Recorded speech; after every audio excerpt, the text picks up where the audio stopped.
ഊണൊക്കെ കഴിഞ്ഞ മധുരം കഴിക്കാൻ ഇഷ്ടമില്ലാത്തവരായിട്ട് ആരും ഉണ്ടാവില്ല അല്ലേ? എന്നാൽ ഹെൽത്ത് കോൺഷ്യസ് ആയിട്ടുള്ളവർക്ക് ഡയറ്റ് ഒക്കെ നോക്കുന്നവർക്ക് മധുരം കഴിക്കാൻ കുറച്ച് ബുദ്ധിമുട്ടായിരിക്കും.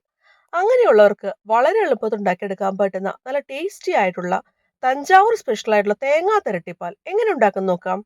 Welcome back dears. ഒരു കപ്പ് ചിരകിയ തേങ്ങ, അതിന്റെ കൂടെ തന്നെ അര കപ്പ് ശർക്കര പൊടി ഒരു മിക്സി ജാറിലേക്ക് നമുക്ക് ചേർത്ത് കൊടുക്കാം. ഇനി നമുക്ക് അതിലേക്ക് 1 ടേബിൾ സ്പൂൺ അരിപ്പൊടി ചേർത്ത് കൊടുക്കാം. ഞാനിപ്പോൾ അപ്പം പൊടിയാണ് എടുത്തിരിക്കുന്നത്.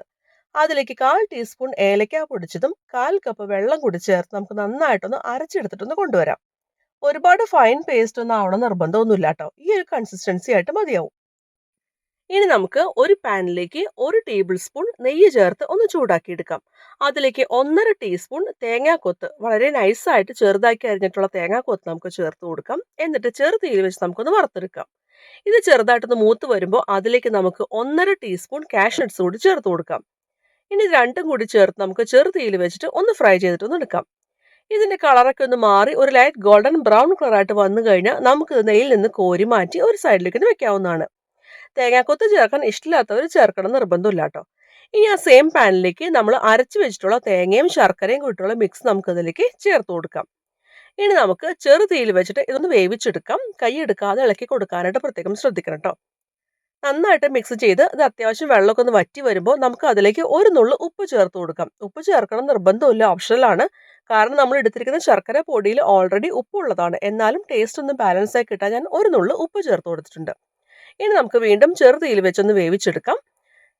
വെള്ളമൊക്കെ നന്നായിട്ട് വറ്റി വന്നു കഴിഞ്ഞാൽ അതിലേക്ക് നമ്മൾ നെയ്യിൽ വറുത്ത് വെച്ചിട്ടുള്ള കാഷ്നട്ട്സും അതുപോലെ തേങ്ങാക്കൊത്തും ചേർത്ത് കൊടുക്കാം. എന്നിട്ട് വീണ്ടും മിക്സ് ചെയ്യാം.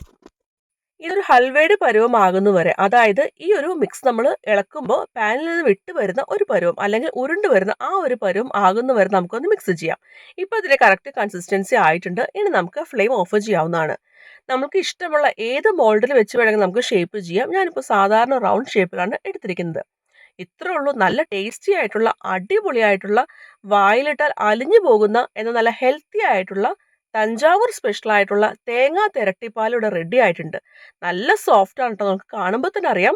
ഇത് ഇരുന്ന് ചൂടാറി തണുത്ത് കഴിഞ്ഞാലും ഒട്ടും ഹാർഡൊന്നും ആവില്ല കേട്ടോ. നല്ല ടേസ്റ്റിയാണ്. കൊച്ചു കുട്ടികൾക്ക് മുതൽ മുതിർന്നവർക്ക് വരെ കൊടുക്കാൻ പറ്റുന്ന ഒരു അടിപൊളി എന്ന് വെച്ചാൽ അടിപൊളി സ്വീറ്റ് ആണ്. അപ്പൊ ഇതുവരെ തേങ്ങ കൊണ്ട് ഇത്ര എളുപ്പത്തിൽ ഒരു സ്വീറ്റ് ട്രൈ ചെയ്ത് നോക്കിയിട്ടില്ലാത്തവർ എന്തായാലും ട്രൈ ചെയ്യണേ. എന്നിട്ട് ഫീഡ്ബാക്ക് അറിയിക്കണേ.